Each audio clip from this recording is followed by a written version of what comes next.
గత 10 ఏళ్ల బీఆర్ఎస్ పాలనలో కాళేశ్వరం ప్రాజెక్టులో భాగంగా నిర్మించినటువంటి అన్ని ప్రాజెక్టులలో పెద్ద ఎత్తున అవినీతి జరిగింది, లక్షల కోట్ల కుంభకోణం జరిగిందని చెప్పేసి మనం చాలాసార్లు కథనాలు చెప్పుకున్నాం. దాంతోపాటు ప్రత్యేకంగా మైనా వైడి న్యూస్ వేదికగా, యుధిష్ఠిర వార్త వేదికగా రంగనాయక సాగర్ ప్రాజెక్టులో పెద్ద ఎత్తున అవినీతి జరిగింది, అక్రమాలు జరిగినాయి, భూమి కూడా కబ్జాకు గురైందని చెప్పేసి మనం నెత్తి నోరు బాదుకున్నాం. దానికి సంబంధించి సోమాజి కూడా ప్రెస్ క్లబ్ లో ప్రెస్ మీట్ కూడా పెట్టినాం. అనేక కథనాలు అన్ని ఛానల్లో కథనాలు వేయించినాం, మన ఛానల్లో కథనాలు వేసినాం. అయితే ఎట్టకేలకు కాంగ్రెస్ అధికారం చేపట్టిన తర్వాత ఈ 2 ఏళ్ల తర్వాత దీని మీద ఫోకస్ పెట్టినట్టుగా తెలుస్తోంది. రంగనాయక సాగర్ పనులపై విజిలెన్స్ అంటూ మనం ఇక్కడ వార్త చూస్తున్నాం. రికార్డులు ఇవ్వాలంటూ ప్రాజెక్టు సిఈకి లేఖ కూడా రాసిర్రు. సో ఇక్కడ మనం గతంలో మనం కంప్లీట్ చేసినటువంటి సందర్భాన్ని కూడా మనం ఇప్పుడు ఒకసారి గుర్తు చేసుకుందాం. రంగనాయక సాగర్ లో హరీష్ అక్రమాలు అని చెప్పేసి మనం ఇరిగేషన్ బదలాయించిన 2.0 ఎకరాల నుంచి 9 గుంటలు తన పేరు రిజిస్టర్ చేసుకుని మన లీగల్ అడ్వైజర్లు, అట్లాగే మనము ఇక్కడ సోమాజి కూడా ప్రెస్ క్లబ్ వేదిక కూడా మనం ప్రెస్ మీట్ నిర్వహించడం జరిగింది. అనేక ఛానల్లో కూడా వార్తలు వచ్చినాయి. చాలా మంది అదే సోమాజి కూడా ప్రెస్ క్లబ్ లో కొంతమంది మిత్రులు, మా మీడియా మిత్రులే ప్రశ్నించారు, 9 గుంటలకే నాకు ఇంత పెద్ద దుకాణం అని. సో అక్కడనే వాళ్ళకి సమాధానం కూడా చెప్పే ప్రయత్నం చేసిన. అంటే 9 గుంటలు అయితే హరీష్ రావు కబ్జా చేసుకోవచ్చా ఆయన ఉద్దేశంలో? 90 ఎకరాలు 100 ఎకరాలు ఏదైనా ఎమ్మెల్యేల గురించి మాట్లాడితే 100 ఎకరాలు కబ్జా చేస్తేనే మాట్లాడాలి, 9 గుంటలు అయితే మాట్లాడద్దు అన్నట్టుగా ఆయన యొక్క వ్యవహార శైలి ఉంది. సో ఏది ఏమైనా కొంతమంది పత్రికా మిత్రులు, మీడియా వాళ్ళు ముందుకు వచ్చి ధైర్యంగా ఆ విషయాన్ని కూడా రాసిరు. చాలా విషయాల్లో కూడా చెప్పే ప్రయత్నం చేశాం. ఈ కథనం వస్తుంటే రంగనాయక సాగర్ ప్రాజెక్ట్ లో హరీష్ రావు భూ కబ్జా చేసిన అనే కథనం బిగ్ టీవీలో వస్తుంటే కేబుల్ ఎస్ఎస్సి కేబుల్ కట్ చేశారు. కానీ యూట్యూబ్లో ఏం ఆపలేవు కదా, యూట్యూబ్లో ఎక్కడికి వెళ్ళాలన్నా అక్కడికి వెళ్ళిపోయింది. సో మొత్తానికి హరీష్ రావు రంగనాయక సాగర్ లో భూ కబ్జా చేయలేదు, అరే నువ్వు పొద్దుగా లేస్తే హరీష్ రావు అనేది తిడుతావు అన్నట్టు ఎవడన్నా ఉంటే, నేను చాలా లక్షసార్లు చెప్పిన ఇది వరకు, ఇప్పుడు కూడా చెప్తున్నా, ఎవరికన్నా అట్లా అనుమానాలు ఉంటే మా అన్న తోపు, మా అన్న తురుము, శ్రీరామచంద్రమూర్తి నిప్పు అని ఎవరికైనా అనిపిస్తే మన ఆఫీస్ కాడికి రావచ్చు. రంగనాయక సాగర్ లో మీ అన్నగారు చేసినటువంటి అవినీతి మీ ముందర పెడతా, లేకపోతే 4 రోజులు అయితే విజిలెన్స్ కూడా ఆల్రెడీ మీద పడుతుందట. ఇన్ని రోజులు అంటే బుకాయించిరు, నడిచింది, మీ కథ నడిచింది. ఇప్పుడు విజిలెన్స్ కూడా వేస్తున్నారు దాని మీద. పూర్తి స్థాయిలో రికార్డులు ఇవ్వాలని సిఈ కూడా లేఖ రాసిరు. రంగనాయక సాగర్ లో మీరు చేసినటువంటి ఏషాలన్నీ కూడా బయటపడే అవకాశం కనబడుతుంది. కాళేశ్వరం ఎత్తిపోతల పథకంలో భాగమైన రంగనాయక సాగర్ రిజర్వాయర్ నిర్మాణానికి సంబంధించి వచ్చిన ఆరోపణలపై విజిలెన్స్ అండ్ ఎన్ఫోర్స్మెంట్ దర్యాప్తు ప్రారంభించింది. ఇక్కడ భూసేకరణ కోసం ఫస్ట్ ఒక అలైన్మెంట్, ఒక ప్లాన్ ఉంది, తర్వాత దాన్ని అలైన్మెంట్ మార్చి ఇవన్నీ కథలు పడ్డారు. అవి కూడా డీటెయిల్స్ కావాలని చెప్పి అడుగుతారు. ఇప్పుడు ఎడికెళ్ళేస్తారు. అక్కడ భయభ్రాంతులకు గురి చేసి రైతులని అగ్వసగ్వకు జాగాలు కొని 15-16 ఎకరాలు దాకా అక్కడ హరీష్ రావుకు రంగనాయక సాగర్ దగ్గర ఉన్న ఫలంగా భూమి ఎట్లా వచ్చింది? సరే 15-16 ఎకరాలు భయభ్రాంతులకు గురి చేసో ఏదో రకంగా కొన్నావు, వాళ్ళ సంతకాలు ఉన్నాయి, బాధ్యతగా ఉన్న ముచ్చటిని అది లెక్కనే. ఆ మిగతా 9 గుంటలు ఏదైతే ఉందో ఫస్ట్ నోటిఫికేషన్లు ఇచ్చి ఇరిగేషన్ ప్రాజెక్ట్ కోసం తీసుకున్నటువంటి జాగాను మీ పేరు మీకు ఎట్లా వచ్చింది? సో హరీష్ రావు ఇవన్నీ మరి ఏం చేస్తుందో చూద్దాం. రిజర్వాయర్ నిర్మాణంతో పాటు భూసేకరణలో అవకతవకలు జరిగాయని వచ్చిన ఫిర్యాదులపై లోతుగా దర్యాప్తు చేసినట్టు తెలిసింది. కాళేశ్వరం ఎత్తిపోతల పథకంలో భాగంగా సిద్దిపేట జిల్లా చిన్నకోడు మండలం చంద్లాపూర్ సమీపంలో 3 టీఎంసీల సామర్థ్యంతో రంగనాయక సాగర్ నిర్మాణం జరిగింది, మా అందరూ తెలిసిందే. దీనికి సంబంధించి వచ్చిన ఆరోపణలపై దర్యాప్తు ప్రారంభించిన విజిలెన్స్ 9 రకాల వివరాలు ఇవ్వాలని ప్రాజెక్ట్ ఇంజనీర్లను కోరింది.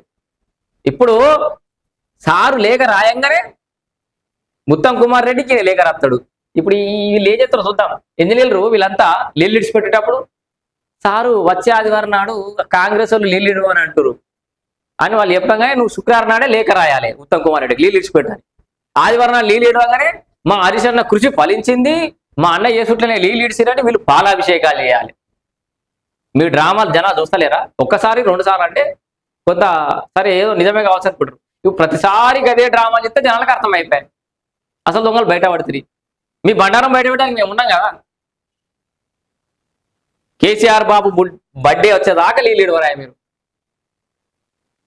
మళ్ళీ ఆ లీలన్న మొత్తం అంతా వాడుతుందా? రంగనాయక సాగర్ చుట్టంతా సస్యశ్యామలమైందా అంటే అది లేదు. 100 మీటర్ల కాలువ కూడా తీయలేక చతికిల పడ్డారు మీరు. మళ్ళీ నంగనూరు మండలానికి నీళ్ళు లేవు, దుబ్బాక నియోజకవర్గంలో అసలే చుక్కలేదు.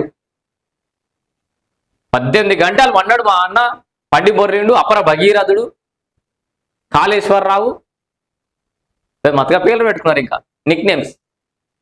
మరి పద్ధతి గంటల వంటి నువ్వు పెట్టిన భాగవతం ఇది.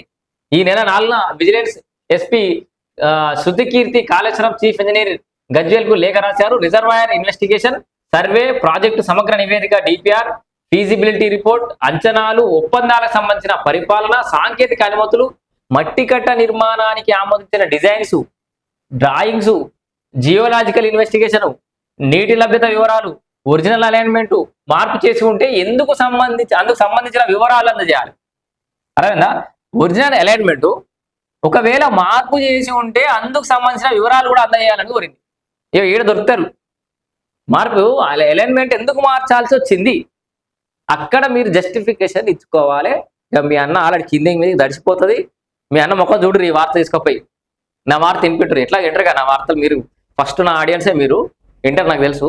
అన్నకు చూపెట్టరు. మరి భూసేకరణ, ల్యాండ్ పూలింగ్, అటవీ భూమి మళ్లింపు, భూసేకరణ చేసిన వారికి చేసిన చెల్లింపులు, అలా అన్ని వివరాలకు సంబంధించిన రికార్డులు ఇవ్వాలని హై పవర్ కమిటీ అంతర్గత అంచనా ఐబీఎం స్టేట్ లెవెల్ స్టాండింగ్ కమిటీలు మీటింగ్ మినిట్స్ ప్రారంభం నుంచి నిర్మాణం పూర్తయినంత వరకు చీఫ్ ఇంజనీర్, ఇంజనీరింగ్ చీఫ్ పరిశీలన నివేదికలు, కార్యాలయం నుంచి జరిపిన ఉత్తర ప్రత్యుత్తరాలన్నీ ఈ నెల 7వ తేదీలోగా ఇవ్వాలని కోరగా ప్రాజెక్ట్ ఇంజనీర్లు నేరుగా విజిలెన్స్ కార్యాలయంలో అందజేసినట్టు సంబంధిత వర్గాల ద్వారా తెలిసింది. సూపర్. ఈ 7 తారీఖు లోపల మొత్తం డేటా రావాలి. మేడిగడ్డ, అన్నారం, సుందిళ్ల బ్యారేజీలు కూడా మిడ్ మానేర్ నుంచి మల్లన్న సాగర్, కొండపోచమ్మకు నీటి మళ్లించే పనులపై ఇప్పటికే విజిలెన్స్ విచారణ జరగగా ఇప్పుడు రంగనాయక సాగర్ పనులపై దృష్టి సారించారు. ఇక్కడ నేను ప్రభుత్వాన్ని ఒక్కటి రిక్వెస్ట్ చేస్తున్నా, మీరు దీంట్లో జాప్యం చేయకూరి. క్లియర్గా ఉన్నది. కావాలంటే నన్ను అడుగురు తీసుకొని వస్తాం, మళ్ళీ ఏదైనా తీసుకొని మీకు డేటా తీసుకొచ్చి చెప్తాం. రాష్ట్ర ప్రభుత్వాన్ని కూడా రిక్వెస్ట్ చేస్తున్నాం, రంగనాయక సాగర్లో ఈజీగా దొరుకుతాడు హరీష్ రావు. మీరు ఏం కాలయాపన చేసిన అవసరం లేదు, డైరెక్ట్ తీసుకుపోయి లోపల కూడా అంత దారుణాలు చేసిండు ఒక ప్రజా ప్రతినిధిగా ఉండి. మిగతా కేసులు లెక్క దీన్ని జాప్యం చేయకుండా తొందరగా అదేందో ఉన్న విషయాలు బయట పెట్టుర్రి. ఈ అలైన్మెంట్ ఎట్లా మార్చిరు, ఎవరెవరికి ఎన్ని వచ్చినాయి మొత్తం బయట పెట్టుర్రి. ఇక్కడ రైతాంగం అంతా కూడా అండగా నిలబడడానికి సిద్ధంగా ఉన్నారు. చాలా భయభ్రాంతులకు గురి చేశారు వాళ్ళు. మాకు వచ్చి సమాచారం చెప్పిన తర్వాత వాళ్ళని కూడా భయభ్రాంతులకు గురి చేశారు. మీకు కేసీఆర్ డబుల్ బెడ్రూమ్ వస్తుందా, రైతు బంధు, రైతు బీమా వస్తుందా, ఇవి ఇట్లా భయపట్టించారు వాళ్ళందరినీ. సో మొత్తానికి హరీష్ రావు రంగనాయక సాగర్ లో చేసినటువంటి జిమ్మిక్కులు, మ్యాజిక్లు అన్ని కూడా బయటపడే అవకాశం కనబడుతుంది. ఇక్కడ క్లియర్ గా ఇక్కడ ఇంకొక విషయం సందర్భంగా చెప్పదలుచుకున్నా, ఈ రంగనాయక సాగర్ భూ కబ్జాకు సంబంధించిన అంశాన్ని ఆ అంశం పట్టుకొని రాజకీయంగా నిలదొక్కున్నటువంటి వ్యక్తులు కొంతమంది ఉంటారు. నేను వాళ్ళ గురించి మాట్లాడుకోవాలి. అంటే ఏ అంశం అయితే మిమ్మల్ని రాజకీయంగా నిలబెట్టిందో ఆ అంశం గురించి ఇప్పుడు కూడా మాట్లాడాలి మీరు. సరే, అది ఒక పొలిటికల్ హెడ్ ఉండాలి, దీన్ని ఒక వెయిట్ ఉన్న క్యాండిడేట్ ఉండాలి. ఎందుకంటే మాలాంటి వాళ్ళని ఇంకేడా, ఎందుకంటే హరీష్ రావు లాంటి వ్యక్తి మాలాంటి వాళ్ళని ఎక్కడ నొక్కేస్తాడో, ఎక్కడ బయట గొంతు నొక్కేస్తాడో, ప్రాణాలనే తీసేస్తాడో అనే భయంతో ఒక రకమైన ప్లాట్ఫామ్ ఎంచుకున్నాం. కానీ ఆ ప్లాట్ఫామే కింద మీద చేసినటువంటి సందర్భం చూసినాం.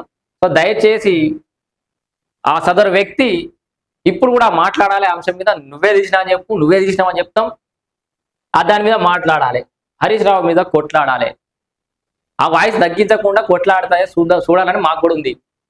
ఈ విషయంలో రంగనాయక సాగర్ సంబంధించిన అంశం విషయంలో మరి ఆ కేసు ఏమైంది, ఆ కథాకారికన ఏమైందో తీసుకుపోయి మళ్ళీ కంప్లైంట్ ఇవ్వండి, కొట్లాడండి. సో మొత్తానికైతే రంగనాయక సాగర్ పనుల మీద విజిలెన్స్ అనేది అయితే కొంత మా పోరాటానికైతే ఫలించిందని అనుకుంటున్నా. కొంత ఒక అడుగు ముందరికి పడ్డదని అనుకుంటున్నా. ప్రభుత్వం కూడా తొందరగా దీని మీద విచారణ పూర్తి చేసి సదరు వ్యక్తి మీద చర్యలు తీసుకోవాలని కోరుకుంటున్నాం.